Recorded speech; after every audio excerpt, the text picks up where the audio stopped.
जब मैं भी मेरठ में पढ़ता था, मैं देखता रहता था, अखबारों में आता था, कई बार हम खुद भी देखते थे कि एसपी साहब के दफ्तर में फला नेताजी पहुंच गए और युवा नेताजी पहुंच गए। और कई बार जो है ज्ञापन देख के मामला निबड़ जाता था।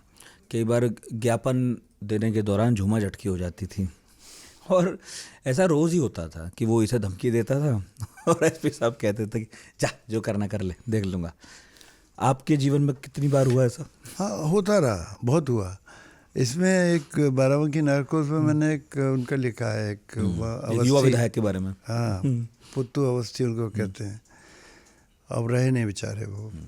तो वो एक काम से मेरे यहाँ आए थे, उसका मैंने पूरा डिटेल में डिस्क्रिप्शन दिया हुआ है। वो जो चाह रहे थे वो बिल्कुल गलत था, और जो मैंने किया था, एक्शन लिया था, वो बिल्कुल सही था, कानून के मुताबिक था। अब जैसे कि आप कह रहे हैं, पहली पोस्टिंग थी, उस वक्त तक बिल्कुल ही सिद्धांत पे अड़ गए। हमने कहा नहीं, इसमें कुछ नहीं हो सकता है, तो गोकशी का मामला है, और गोवंश को जो इस तरह से करेगा उसका तो अब छोड़ नहीं सकता उसको। उनका वोट का मैटर था, उनका वोट बैंक था वो। तो वो कहने लगे मैं पंडित जी से बात करूँगा। पंडित जी मतलब नरेंद्र तिवारी जी से बात करूँगा, या उनसे मैं कहूँगा आपकी शिकायत करूँगा, तो मुझे फ़ोन मिलाने दीजिए। तब वो मोबाइल फ़ोन नहीं थे, वो तो मेरे ही फ़ोन से बात करना चाह रहे थे। तो मैंने कहा साहब ये फ़ोन मैं आपको इस काम के लिए नहीं दे पाऊँगा, ये मेरा सरकारी फ़ोन है और ये मेरे सरकारी काम के लिए है।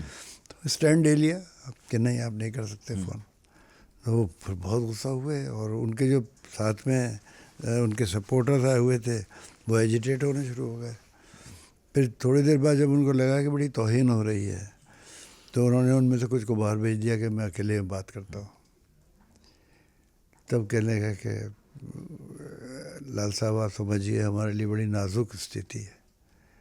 मैंने कहा लेकिन मैं इस पर कुछ नहीं कर सकता हूँ। कहने लगे मैं फिर यहीं पर बैठ जाऊँगा। तो वो वहाँ पर धरना देने की बात करने लग गए। लेकिन उस वक्त थोड़ा सा मैं कहूँगा कि पत्नी काफ़ी देर हो गई थी, रात काफ़ी देर हो गई थी, और हमारा जो ऑफिस था वो ऑफिस कम रेजिडेंस वाला ऑफिस था। जनरली एसपीज के दो ऑफिस होते हैं, तो वो ऑफिस कम रेजिडेंस वाला था। तो वो पर्दे से झांक कर उन्होंने देखा कि विधायक जी वहाँ बैठे हुए हैं। तो वो पहले से एक दूसरे को मिल चुके थे।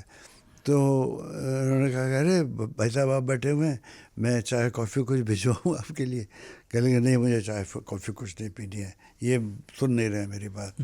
तो उन्होंने कहा क्या बात है, पहले आप आराम से चाय वाय पी लीजिए। फिर उसका बड़ा असर हुआ, वो एकदम वाकई ठंडे हो गए। खाना वाना पूछा उनसे तो उसका अच्छा असर हुआ, और उसके बाद उन्होंने कहा ठीक है मैं फिर इन लोगों को समझा लूँगा, तो चले गए।